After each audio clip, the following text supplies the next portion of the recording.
উপদেষ্টা পরিষদে তোলপাড় শুরু হয়েছে, দৌড়দৌড়ি শুরু হয়ে গেছে। বিশেষ করে দুইজন ছাত্র উপদেষ্টা মাহফুজ এবং আসিফ মাহমুদ দুইজনে এখন চরম বেকায়দায় পড়ছে।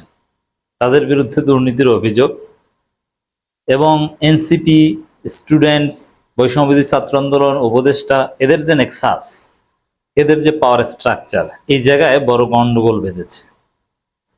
তো এটা মোটামুটি ইন্টারনালি তোলপাড় সৃষ্টি করা ঘটনা, বাইরে কিছু সিটে ফোটা আসছে। দর্শক, ছাত্র উপদেষ্টাদের প্রতি যে জনগণের আশা আকাঙ্ক্ষা, জনগণের প্রত্যাশা যে না তরুণরাই বদলে দেবে বাংলাদেশ, তাদের পক্ষে সবকিছু সম্ভব, এগুলো আমরা দেখতে পাচ্ছি যে এখন এগুলো হচ্ছে না। এখন তারা দুর্নীতি করছে, তারা টাকা পাচার করছে, নানান মহল থেকে নানান অভিযোগ। এখন তাদের দুর্নীতি, টাকা পাচার বা এই বিষয়গুলো, আরো ক্ষমতার অপব্যবহার, এগুলো যখন সামনে আসছে, প্রশ্ন উঠছে, তখন তারা নিজেরা নিজেদেরকে সন্দেহ করছে যে আমার সহকর্মীরা এনসিপির একটা অংশ আমার বিরুদ্ধে ষড়যন্ত্র করছে। এটা খুবই মজার এবং সিগনিফিকেন্ট। তো এই যে ঘটনাগুলো, এটার একটা ফাইন্ডিংস আছে, এটা একটা আউটকাম যেটা আমি উপস্থাপন করতেছি। আসলে আপনি ছাত্র উপদেষ্টা যাই বলেন না কেন, দিন শেষে রাজনীতিতে জামাত শিবিরের কোনো বিকল্প নেই, ইসলামী আন্দোলন, চরমনাই, হুজুরদের কোনো বিকল্প নেই। কারণ যোগ্যতা এখন হুজুরদেরও আছে, এদেরও আছে, যোগ্যতা সবাই অর্জন করছে, ডাজন্ট ম্যাটার। সমস্যা হচ্ছে সততা, নীতি, নৈতিকতা, নৈতিক ট্রেনিং। এই জায়গাটায় বড় বড় রথী মহারথী ধরা খাচ্ছে, বিশাল বিশাল ভালো মানুষ। বিশেষ করে এই যে আসিফ মাহফুজ, ওদেরকে আমি চিনি ছোটকাল থেকে, কাছ থেকে আমাদের চোখের সামনে বড় হয়েছে।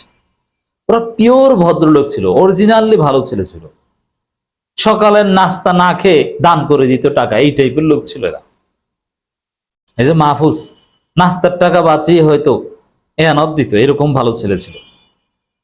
সে মাহফুজদের বিরুদ্ধে আজকে কোটি কোটি টাকা পাচার করার অভিযোগ, নানান অভিযোগ। মানে এগুলো বাস্তবতা, এটা হবে, দুনিয়ার সিস্টেম এটা। আপনার যদি আল্লাহর ভয় না থাকে, তাহলে আপনি যখন অসম্ভব ক্ষমতাশীল হয়ে উঠবেন, তখন বুঝবেন যে আমি দুর্নীতি করলে তো কেউ টের পাবে না আমি দুর্নীতি করি, যদিও পরবর্তীতে টের পায়। এজন্য নিয়মিত কোরআন হাদিসের সহবতে থাকা, কোরআন সুন্নাহর টাচে থাকা, যেটা জামাতে আছে, যেটা চরমনাইতে আছে, পীরের কাছে যে আপনার নফসের আত্মশুদ্ধি করা, তাকওয়া বৃদ্ধি করা, নিয়মিত বিরতিতে তাজকিয়া করতে হয়, পীরের কাছে যেতে হয়, জিকির করতে হয়, কল্প পরিশুদ্ধ করতে হয়। এটা ওই পীরদের হচ্ছে একটা পদ্ধতি, আর জামাত শিবিরের তার চাইতে বিশুদ্ধ পদ্ধতি। রিপোর্ট রাখতে হয়, জবাবদিহি করতে হয়, সাথী বৈঠক, সদস্য বৈঠক, রোকন বৈঠকে এগুলো আলোচনা হয়। কোরআন পড়েছেন কিনা, হাদিস পড়েছেন কিনা, বিষয়ভিত্তিক দার্স, সব্বেদারি। মানে এক একটা প্রতিষ্ঠান এক একভাবে তাদের নফসের আত্মশুদ্ধি করে। পীর মুরিদরা করে একভাবে, আর জামাত শিবির বা এই ধরনের পার্টি করে আরেকভাবে। দুইটা দলে একই কাজ করছে। তো এদের আসলে বিকল্প নেই। নিয়মিত ট্রেনিং এ থাকার কারণে এই লোকগুলোর সামনে দুর্নীতির সুযোগ থাকলেও এরা করে না। যেটা করে সেটা এক্সেপশন, ভেরি সিম্পল। কিন্তু ওভারঅল তারা দুর্নীতি মুক্ত। একদম যে করে না সেটা বলবো না, কিন্তু সেটা কোনো ক্রাইসিস না, সেটা তেমন উদ্বেগের বিষয় না। এজন্য আজকে আমাদের তরুণ উপদেষ্টাদের নিয়ে যে তোলপাড় সৃষ্টি করা ঘটনাগুলো আমরা দেখে ব্যথিত হচ্ছি, বেদনা নীল হয়ে যাচ্ছে অনেকে। এগুলোর থেকে শিক্ষা একটাই, যে আসলে বিএনপি, আওয়ামী লীগকে তো দেখেছেন, এদের রাজনীতি হচ্ছে দুর্নীতি আর চাঁদাবাজ, এর বাইরে কোনো কাজই নেই।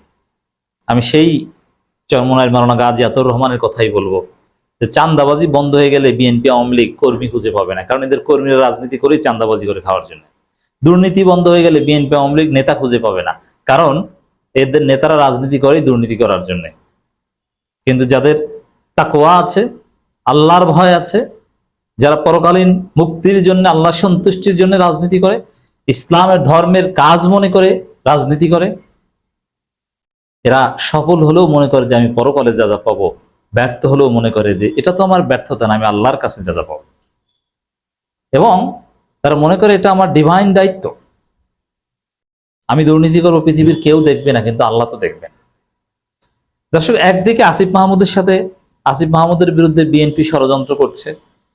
Engineer Ishraque Bangla vision television channel দখল করে আসিফ মাহমুদের বিরুদ্ধে প্রোপাগান্ডা ছড়াচ্ছেন এবং সেটা ধরাও পড়ছে। ইঞ্জিনিয়ার ইশরাক কি আকাম করেছে, ভিডিও ফুটেজও বের হয়েছে যে কিভাবে আসিফ মাহমুদের নাম উদ্দেশ্যমূলকভাবে জড়িয়ে দেওয়া হয়েছে। আসিফ মেয়র হতে না পেরে এই কাজগুলো করছে, এটা স্পষ্টভাবে উল্লেখ করেছেন আসিফ মাহমুদ।